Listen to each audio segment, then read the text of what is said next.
this is Kate and Frank. They moved next to each other right over here. Since they cannot live apart, they decided to connect their rooms. Kate dismounted the wall, while Frank glued the handmade flowers to their new door. They decided to make one of the spaces a bedroom, and a fairly spacious living room in the other.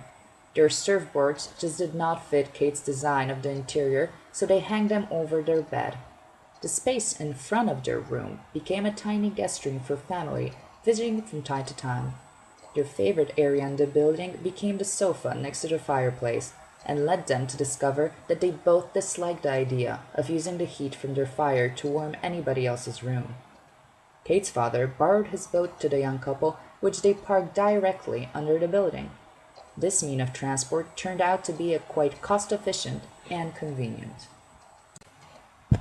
This is Buck. He is quite the party animal, therefore he moved in as close to the club as possible. Only later on he learned that the type of events he was hoping for happened once a month at most. Since he believes that his life is a materialized fairy tale and everybody is interested in seeing it, he installed a glass door to his room.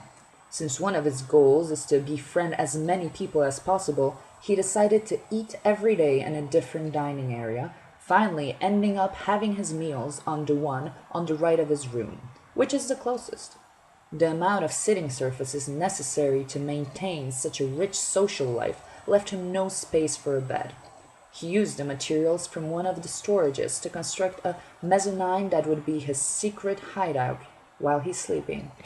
His neighbor turned out to be a photographer and convinced Buck to create a dark room in front of the doors and gave him the opportunity to discover a new hobby. During the summer, he managed to create an outdoor photo studio underneath the building and invite other photo fanatics to exhibit their work, exchange experiences, which finally turned out to be an embryo of his photo agency in the center of Rotterdam. This is Marvin. His goal is to become a rocket scientist and nothing will stand on his way.